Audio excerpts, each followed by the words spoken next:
Hello everyone, and welcome to the Plagiarism Workshop brought to you by Santa Monica College Library. My name is Bren Antrim. I'm one of the librarians here at SMC, and today we're going to be going through what plagiarism is, how to avoid it, some consequences if you don't avoid it, and various websites that you can visit to help you make determinations about it. So right off the bat, what is plagiarism? Plagiarizing and plagiarism. This can be really confusing for people because as a researcher, you go out and you gather information from other people's sources and then you assimilate it, you find new ideas through it, you present it in your paper, and you come to conclusions. The presenting it in your paper part can be a problem. Plagiarism is the practice of taking someone else's work or ideas and presenting them as if they were yours. Something you really want to avoid. Why should you avoid it? Personal reasons, also professional reasons, also legal reasons. It's an ethical issue, and it compromises your integrity. It can ruin your reputation as a researcher as you go forward. It breaks the Santa Monica College Honor Code, and this can lead to either a failure of the paper or even the class, and if it happens relatively often, it can get you expelled from the college. And finally, it takes credit or profit even away from the original creator, and that is illegal. So if it's an egregious plagiarism or multiple plagiarisms, you can actually have legal action taken against you for doing so. So you want to avoid it if at all possible. I mentioned the Santa Monica College Honor Code. If you haven't read it yet, I recommend it. Oftentimes instructors will require you to read through the Honor Code and sign off that you have read it as part of your syllabus. SMC was the first California community college to formally adopt an Honor Code. It's considered that important to us. And the general principles guiding both the Honor Code and the Honor Council include honesty, integrity, social responsibility, respect, and civility. And plagiarism goes to the heart of the first three. So it's very sort of woven into what the Honor Code represents. The honesty part is the refusal to deceive or steal. Plagiarism is stealing someone else's work. Integrity means that you can trust what a person does and that they are being ethical in their conduct. And social responsibility is adherence to the institution policies. And our policy at the college is to avoid plagiarism. So how do people know if you plagiarize? Well, we use Turnitin at SMC, and you can actually run your paper through Turnitin to catch any accidental plagiarism that happens. Also, if you're in a writing class and you're writing essays, for example, your instructors are experts and they recognize your style, and they can tell when wording or sentence construction or idea presentation just is not in your voice, and they will question you about this. It's part of their job. So what if you're accused of plagiarism and you're not guilty? Well, you do have due process and you can't appeal that. That is what the information here is about, and it allows you to go to the instructor, go to the chair, go to the ombudsperson, who is the neutral body between faculty and students, and there are appeal presentations that are actually listed through the Academic Senate, and that's linked at the bottom of this page.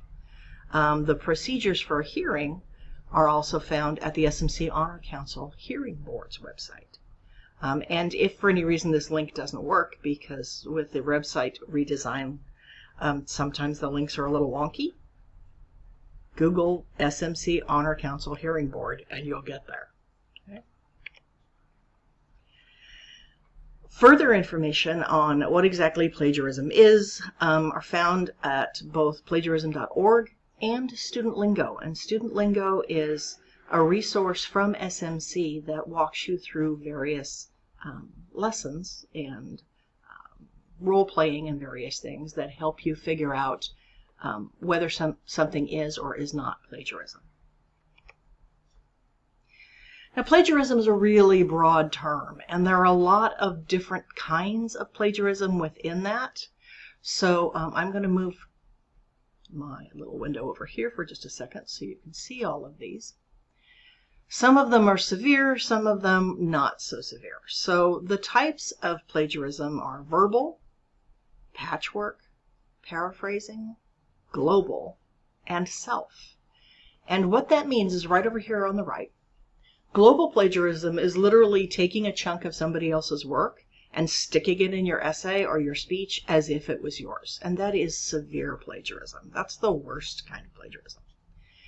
Then there's paraphrasing plagiarism, and this is where it gets sticky for a lot of students. When you rephrase someone else's ideas and you don't put that little in-text parentheses citation at the end of that paraphrasing, then you're actually plagiarizing. So just make sure you use your in-text citations, and we'll talk a little bit more about that later. Verbatim plagiarism is taking part of, like a little part, a few sentences, and sticking that directly into your essay without even trying to change that. Also serious. Mosaic plagiarism is that on a bigger scale. That's when you get text and ideas from various sources and you don't put any citation for any of them, and you use that in your paper or speech. This is really hard to avoid for a lot of people. We live in a society now where we're all building off of each other's work, whether that's on TikTok or whether it's on Instagram. In social media, we tend to share memes. We tend to take various ideas and create something new and ours with it, except that new and ours still contains elements that belong to other people. And in academic work, that is plagiarism. That's not free use for everybody. And then on the less serious note, but still plagiarism, there is self-plagiarism. And these usually happen accidentally, quite honestly. But sometimes you reuse something that you used previously in your speech or in your paper. Or sometimes you give part of a citation, but not enough of a citation for the person reading your paper to be able to determine where you got that information. And that's the purpose of citation, is so that whoever's reading your paper, a teacher, another scholar, whoever it might be, can backtrack and see where those ideas came from and read more about it. So these are things that you need to take a look at.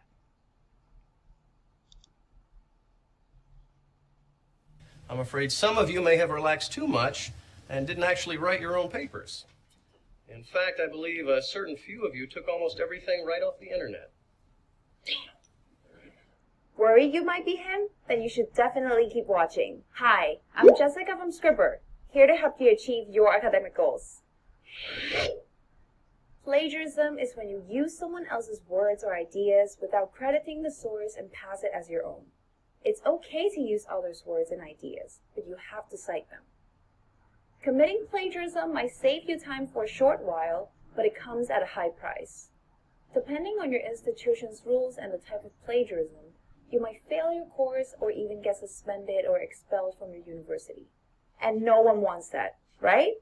Let's talk about 5 types of plagiarism you might encounter. Although they differ in severity, it's still not acceptable to commit any kind of plagiarism. And plagiarism checkers like Turnitin can detect all of them very easily. Verbatim plagiarism, also known as copy and paste plagiarism, as its name suggests, is when you directly copy and paste text from a source without citing the author. If you want to use an author's exact words, you need to quote the original source by putting it in quotation marks and include an in-text citation. Check out our video on how to quote. Imagine a patchwork.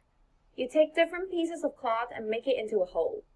That's exactly what patchwork or mosaic plagiarism is. You copy phrases and ideas from different sources and put them together to create a new text. In order to piece the different texts together nicely, this kind of plagiarism often includes some paraphrasing. It also requires a little more effort than the rest. So if you're already putting in the effort anyways, might as well completely avoid it. If you need a little help on paraphrasing, I got you. Click this video here. Paraphrasing plagiarism is the most common type of plagiarism, so pay extra attention. It's completely okay to paraphrase, but just because you rewrote it in your own words doesn't make the idea yours. So remember to give credit and cite the original source. Global plagiarism is when you take someone else's work entirely and use it as your own. That includes if you find a text online and submit it as your own, but also if you get someone to write your essay for you, like her. But this is the exact same paper, word for word, that you can buy for $15 on termpaper.com. It even has the same title and footnotes. Maybe they copied my paper. This is one of the most serious type of plagiarism, as it involves deliberately and directly lying about the authorship of a work. So don't even think about it. You can also commit plagiarism by reusing the work you've previously submitted. This is called self-plagiarism. So no turning in a paper you've already submitted for another class or recycling ideas developed from previous assignments. Just because it's your own work, it still counts as academic dishonesty because you've already gotten credit for the work. Woohoo! Now you're ready to move on to how to avoid plagiarism. Click this video here. But before you go, don't forget to drop a like and subscribe. I'll see you there.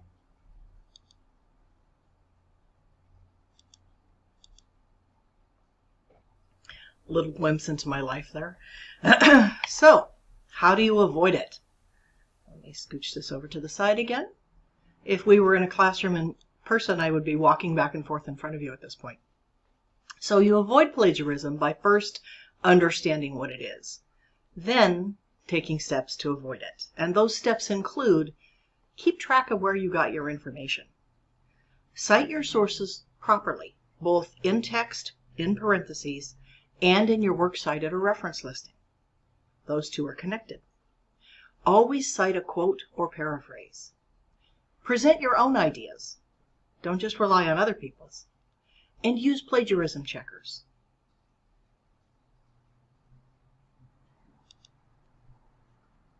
Hi, I'm Jessica from Scribber, here to help you achieve your academic goals.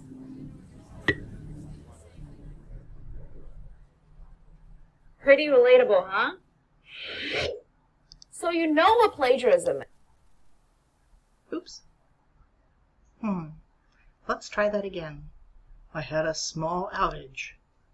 My router burped. Hi, I'm Jessica from Scribber, here to help you achieve your academic goals.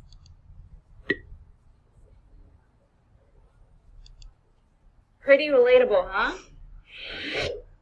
So you know what plagiarism is. You also know the different types of plagiarism as well as the consequences. Then buckle up. In this video, I'll show you how to avoid plagiarism in 3 easy steps. But just in case you don't, no worries. Check out this video first. I'll wait. Step 1. Keep track of your sources. Sometimes you just simply forget where an idea is from. We get it. We're only human. That's why keeping track of the sources you use along your research is a great way to make sure that nothing slips through the cracks. We recommend compiling a list of citations as you are taking notes. This also allows you to easily go back and check where you found a phrase or idea to use in your paper. Step 2. Quote and paraphrase. When writing a paper, if you want to share an idea or a piece of information from a source, you must either paraphrase or quote the original text. To quote a text, enclose the quote in double quotation marks and include an in-text or footnote citation according to the citation style you're using. To paraphrase, you need to use your own words to explain an idea. You also need to include either an in-text citation or footnote citation. Check out these 2 videos to become an expert on quoting and paraphrasing. Step 3. Use a plagiarism checker. Most universities use plagiarism checkers like Turnitin to detect plagiarism in student papers. If you twitch upon hearing that name, you know what I'm talking about.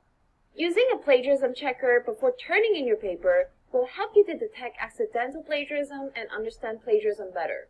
This way, you can make sure it's plagiarism-free. Speaking of which, Scribber's Plagiarism Checker uses a similar scholarly publication database as most unis and helped over 100,000 students. So let us help you out too. It's linked below. Oh, and when you're browsing out there, be careful with using free plagiarism checkers. They often only compare your text to works on the internet, and some would even add your paper to a database. If you follow these steps, don't you worry about a thing. Your paper will be plagiarism-free. Don't forget to drop a like and subscribe. I'll see you on the next video.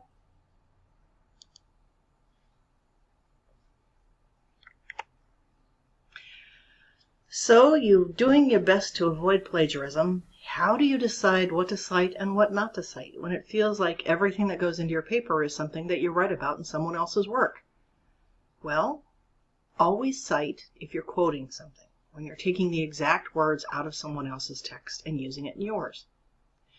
Cite when you're taking a direct idea or opinion from a text, or even if you're interviewing someone and you get it in the conversation.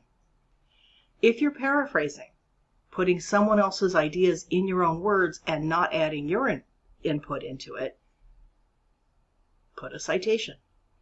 When you're condensing a lot of information, say you read this whole page and it came out to basically 3 lines of paraphrased text that you want to add to your essay, put that citation. And don't forget, it's not just words, it's not just text that you need to cite. If you use a chart, a graph, an embedded image or video, you're going to need to put a citation for that as well, because again, it's not yours. And you want to give credit where credit is due. But you don't have to cite absolutely everything. If something is a well-known fact or a common knowledge, what everybody knows, then you don't have to cite that. If you get it from someone specifically, you do. But if it's just something that's sort of general zeitgeist, everybody in the community knows that there's a big discussion going on about COVID-19 vaccine right now. You don't need to put a citation for that because it's literally pervasive. Everyone has the same conversation ongoing. You also don't need to cite your own ideas. Okay? Just don't reuse your ideas from a previous paper. And when in doubt, cite. Finally, never, ever use somebody else's paper, whether a friend gives it to you, whether you buy it, or whether you get it off the internet. That is global plagiarism, and that's the most severe type of plagiarism. Finally, plagiarism is not just for papers when we're talking about this. It could be a speech, it could be a song, it could be a video, it could be a tweet, it could be an image from Instagram, it could be an embedded video from TikTok. It can also be a problem when you're doing a PowerPoint presentation, and Turnitin does have a feature to check for plagiarism in PowerPoint presentations. If you have a PowerPoint that goes along with your speech, make sure that you include the citations in your list of works cited, references, or bibliography for that. And you can actually, as you'll probably notice for ours, you can cite the sources right here on your slides as you go. You can also just put them in footnotes or at the end in a list of works cited, references, or bibliography, depending on what your instructor requires. There is a plagiarism in PowerPoint presentations video linked here. I'm not going to show that one, but it is available to you if you would like to click through and watch it. Now, there's a lot of talk about open education resources, OERs, and Creative Commons. And Creative Commons is the group that sort of looks at copyleft or open copyright for people. What a Creative Commons license is on something is these are creators who want their work to be shared. And depending on the license, it could be shared as it is with no changes. It could be shared with changes by whoever is sharing it. Or it could be taken into pieces and used in other works. And these are all allowed under different Creative Commons licenses. These licenses have been issued for nearly 20 years, so it is growing and it's out there. The creator is giving you permission to use their work beyond copyright law. But that is not the same as public domain, which we're going to talk about in a second, and that's not about plagiarism. All citation and plagiarism rules still apply even if you were using open education resources with Creative Commons licenses. You are still using someone else's work, even if they're giving you permission. So if you cite something, if you take someone else's text, even if it's from an open education resource, even if it has a Creative Commons license like this video itself has, you still want to give credit to where you got that information by citing it. Now, I mentioned public domain, and public domain again goes into that copyright versus plagiarism question. Public domain are really old works, classic works, Gilgamesh, for example. If there's a new translation of Gilgamesh, that new translation is under copyright by the translator. But if you're just looking for the epic poem Gilgamesh, you can find it anywhere pretty much, and there's no copyright protection. However, most of the content on the internet is not public domain. It's new. It's not old. And there are exceptions, like works from the federal government, that never go into public domain. So you have to be careful with this, and if you're unsure, ask your instructor or ask your librarian. What it means for you is, much like Creative Commons licensed work, you can copy and distribute it. But again, like Creative Commons licensed work, you still have to cite it, because copyright and plagiarism are two different things. Okay? You must still follow all of the rules about attributing the work to the author and making sure that you cite any work that is not yours. So here's the best practice overall in the research process. First, you plan your paper. You consult with your instructor, you ask a librarian, you determine your topic, you take notes, you start to gather your resources. Then you analyze and evaluate the sources that you have found. Is it credible? If it's news, for example, can you verify it with multiple sources? Does it come from a scholarly journal article? You can use fact-checking sites. And there is a fake news workshop also on the SMC Library YouTube channel that talks in depth about this. And then after you've decided that your sources are good, then you write your paper, make sure that you cite, and you paraphrase properly. So now we're talking about citation. How do I know how to do those in-text parentheticals and that final work cited at the end, or these footnote notes of where my sources came from? There are some places for you to look. At Santa Monica College homepage, we have citation style guidelines linked from the library homepage. We also have a number of research guides. Some of them are topical, some of them are by discipline, and one of them is specifically about citation. Okay? And there are a couple of really good OWLs, or online writing labs, where you can also check. One is the Purdue University OWL, and the other is the Excelsior College OWL, and they're both linked here. So you have the option to check those out as well.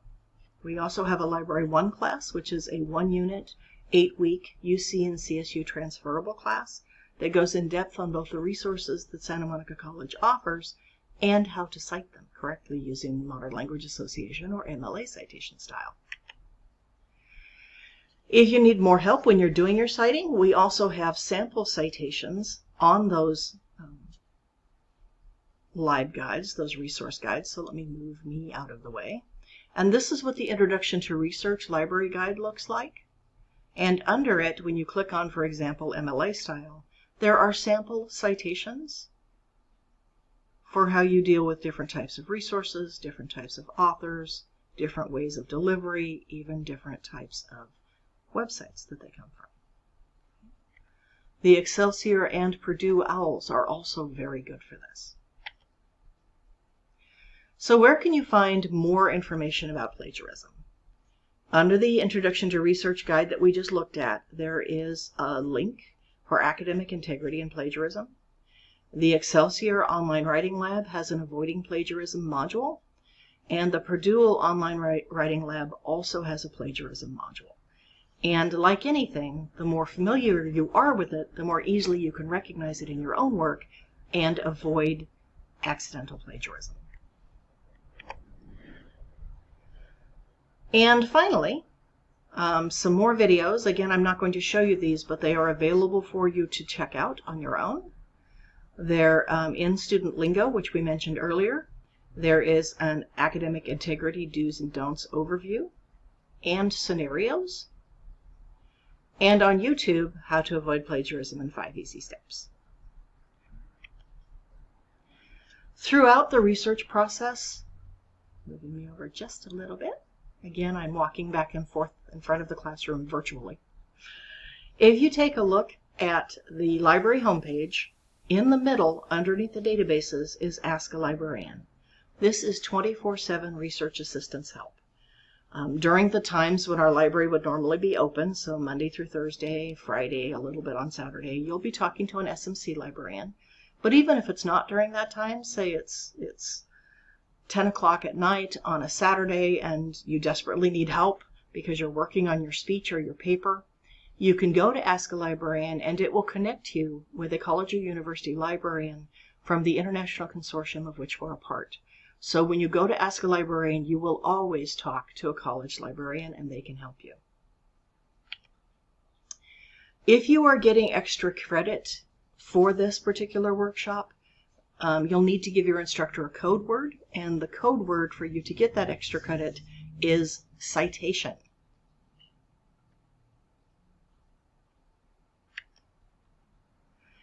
And I will leave you with this.